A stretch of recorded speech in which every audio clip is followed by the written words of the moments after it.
অভিজিৎ রাতে অফিস থেকে ফিরছিল। অফিসের লিফটের সামনে দাঁড়িয়ে সে দেখল লিফটটি ৪ তলায় আটকে আছে। বাটন চাপতেই লিফট নিচে নামল। দরজা খুলল, কিন্তু ভেতরে কেউ নেই। অভিজিৎ উঠে ৫ তলার বাটন চাপল। লিফট চলতে শুরু করল, কিন্তু মাঝপথে হঠাৎ ঝনঝন শব্দ করে থেমে গেল। লিফটের ভেতরে থাকা ছোট আয়নায় অভিজিৎ দেখল তার ঠিক পেছনে একজন মহিলা দাঁড়িয়ে আছে, যার পরনে পুরনো দিনের সাদা শাড়ি। মহিলাটির চুল দিয়ে মুখ ঢাকা, কিন্তু অভিজিৎ খেয়াল করল লিফটের মেঝের ওপর মহিলাটির কোনো ছায়া নেই।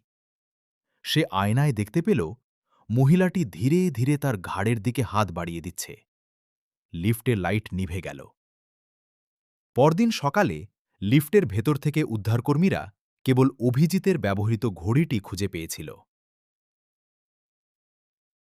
বৃষ্টির রাতের যাত্রী। এক গভীর রাতে শওকত বাইক চালিয়ে বাড়ি ফিরছিল। হঠাৎ ঝুম বৃষ্টি শুরু হল। রাস্তার পাশে দেখল এক বয়স্ক লোক বৃষ্টিতে ভিজছে। দয়া করে শওকত তাকে লিফট দিল। লোকটির গায়ে কোনো গন্ধ নেই, এমনকি তার শরীর থেকে জলও পড়ছে না, যেন সে বৃষ্টিতেই ভিজে না।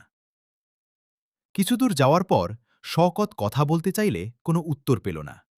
সে আয়নায় দেখল পেছনের সিটটি ফাঁকা। শওকত ভয়ে বাইক থামিয়ে পেছনে তাকাল।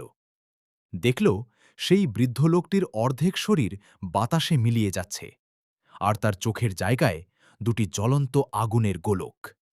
বৃদ্ধ লোকটি কর্কশ গলায় বলল, "এই পথ দিয়ে যারা একা যায় তারা আর ফেরে না।" শওকত জ্ঞান হারিয়ে ফেলল।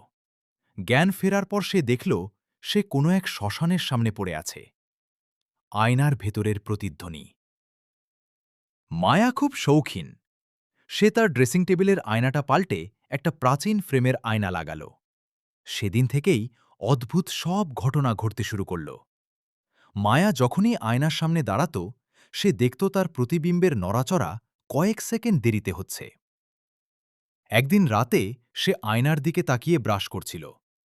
হঠাৎ সে লক্ষ্য করল আয়নার ভেতরের মায়া তার দিকে না তাকিয়ে অন্য কোথাও তাকিয়ে হাসছে।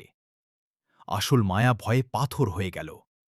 আয়নার ভেতর থেকে মায়া হাত বের করে আসল মায়া